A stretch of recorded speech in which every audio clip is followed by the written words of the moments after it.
So friends, ಇವತ್ತಿನ ವಿಷಯ ಬಹಳ ಬರ್ನಿಂಗ್ ಟಾಪಿಕ್ ಇದೆ ಇದು. ಯಾಕಂತ ಹೇಳಿದ್ರೆ ನಿಮಗೆ ಪ್ರತಿ 10ರಲ್ಲಿ ಒಬ್ಬರಿಗೆ ಈ ರೋಗ ಬರ್ತಾ ಇದೆ. ಅದು ಯಾವುದು ಅಂತ ಹೇಳಿದ್ರೆ ಹೈಪೋಥೈರಾಯ್ಡಿಸಮ್.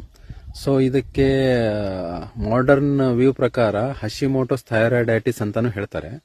ಬೇರೆ ಬೇರೆ ಬೇರೆ ಕಾರಣದಿಂದ ನಮ್ಮ ಬಾಡಿ ಇಮ್ಯುನಿಟಿ, ನಮ್ಮ ಸೆಲ್ ಅಂದ್ರೆ ಥೈರಾಯ್ಡ್ ಗ್ಲ್ಯಾಂಡ್ ಅಗೇನೆಸ್ಟ್ ಕೆಲಸ ಮಾಡಿಬಿಟ್ಟು T3 T4 ಅನ್ನೋ ಹಾರ್ಮೋನ್ ಅನ್ನ ರಿಲೀಸ್ ಮಾಡೋದಿಲ್ಲ. ಆಮೇಲೆ TSH ರೈಸ್ ಆಗ್ತಾ ಹೋಗುತ್ತೆ. ಸೊ ಇದರಿಂದ ಜನ ಅನ್ನೆಸೆಸರಿ ಓವರ್ ಹಾರ್ಮೋನಲ್ ಸಪ್ಲಿಮೆಂಟೇಷನ್ ಮಾಡ್ತಾ ಇದ್ದಾರೆ.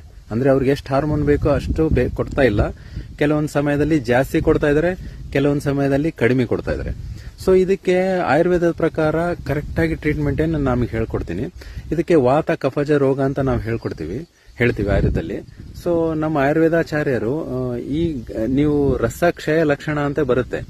ರಸಕ್ಷಯ ಲಕ್ಷಣ ಅಂತ ಹೇಳಿದ್ರೆ ರಸಕ್ಷಯ ಶ್ರಮ ಶೋಷೋಗ್ಲಾನಿ ಶಬ್ದ ಅಸಹಿಷ್ಣುತ ಅಂತ ಹೇಳಿದ್ರೆ ಶ್ರಮ ಟೈರ್ಡ್ನೆಸ್ ಬರುತ್ತೆ, ಶೋಷೋ ಡ್ರೈನೆಸ್ ಸ್ಕಿನ್ ಬರುತ್ತೆ, ಗ್ಲಾನಿ ವೀಕ್ನೆಸ್ ಫೀಲ್ ಆಗುತ್ತೆ, ಶಬ್ದ ಅಸಹಿಷ್ಣುತ ಅಂತ ಹೇಳಿದ್ರೆ ಶಬ್ದ ಸೌಂಡ್ ಕೇಳಿದ್ರೆ ಇರಿಟೇಷನ್ ಬರುತ್ತೆ. ಕೆಲವೊಬ್ರು ಆಚಾರ್ಯರು ಹೃತ್ಸ್ಪಂದನ ಅಂತ ಹೇಳಿದ್ದಾರೆ. ಯಾಕಂದ್ರೆ ರಸದ ಸ್ಥಾನನೇ ಹೃದಯ ಅಂತ ಹೇಳಿದಾನೆ. ಸೊ ಅಲ್ಲಿ ಪಾಲ್ಪಿಟೇಷನ್ ಬರುತ್ತೆ. ಸೊ ಇವೆಲ್ಲ ಲಕ್ಷಣಗಳು ಬರ್ತಾ ಇದಾವೆ ರಸಕ್ಷಯದಿಂದ ಅಂತ ಹೇಳಿ. ಸೊ ನೀವು ಅರ್ಥ ಮಾಡ್ಕೊಳ್ಳಿ, ರಸಕ್ಷಯ ಯಾಕೆ ಆಗ್ತಾ ಇದೆ.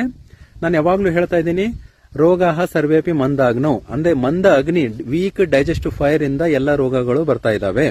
ಸೊ ಡೈಜೆಸ್ಟಿವ್ ಫೈರ್ ವೀಕ್ ಆಯ್ತಂದ್ರೆ ಅನ್ನ ರಸ ರೆಡಿ ಆಗೋದಿಲ್ಲ. ಅನ್ನ ರಸ ರೆಡಿ ಆಗ್ಲಿಲ್ಲ ಅಂತ ಹೇಳಿದ್ರೆ ಆಟೋಮೆಟಿಕ್ ಆಗಿ ಆಮ ವಿಷ ರೆಡಿ ಆಗುತ್ತೆ.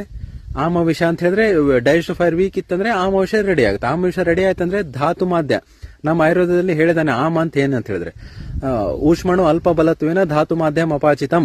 ಅಂದ್ರೆ ಊಷ್ಮ ಅಂದ್ರೆ ಡೈಜೆಸ್ಟಿವ್ ಫೈರ್ ವೀಕ್ ಇತ್ತಂದ್ರೆ ಆಮ ರೆಡಿ ಆಗ್ಬಿಟ್ಟು ಧಾತುಗಳ ಮಧ್ಯೆ ಸೇರ್ಕೊಂಡ್ರೆ ಅಲ್ಲಿ ಏನಾಗುತ್ತೆ ಅಂದ್ರೆ ಆಟೋ ಇಮ್ಯುನಿಟಿ ಡೆವಲಪ್ ಆಗ್ಬಿಡುತ್ತೆ. ಅಂದ್ರೆ ನಮ್ಮ ಓಜ ಏನ್ ಅನ್ಕೊಳ್ಳುತ್ತೆ, ಇದು ಏನೋ ವಿಷ ಕಲೆಕ್ಟ್ ಆಗ್ತಾ ಇದೆ, ಇದು ಯಾರು ಅಂತ ಹೇಳಿ ಅನ್ಕೊಂಡು ಅದಕ್ಕೆ ಅಟ್ಯಾಕ್ ಮಾಡುತ್ತೆ. ಅದನ್ನ ಅಟ್ಯಾಕ್ ಮಾಡೋದ್ರಿಂದ ಅದು ಆ ಗ್ಲ್ಯಾಂಡ್ ಡ್ಯಾಮೇಜ್ ಆಗುತ್ತೆ. ಡ್ಯಾಮೇಜ್ ಆಗೋದ್ರಿಂದ ಅದು ಹಾರ್ಮೋನ್ ರಿಲೀಸ್ ಮಾಡೋದಿಲ್ಲ, ಈ ರೋಗ ಬರುತ್ತೆ. ಸೊ ಇಲ್ಲಿ ಟ್ರೀಟ್ಮೆಂಟ್ ಏನು, ನಾನು ಯಾವಾಗ್ಲೂ ಹೇಳಿದೀನಿ, ರೋಗ ಸರ್ವೇಪಿ ಮಂದಾಗ್ನೋ, ಈ ಮಂದ ಅಗ್ನಿನ ಇಂಪ್ರೂವ್ಮೆಂಟ್ ಮಾಡಿಬಿಟ್ಟು ಈ ಓಜೋದಲ್ಲಿ ಏನು ಪ್ರಾಬ್ಲಮ್ ಬಂದಿದೆ ಏನು ಸರಿ ಮಾಡ್ಬೇಕಂತ ಹೇಳಿದ್ರೆ ರಸಾಯನ ಚಿಕಿತ್ಸಾ.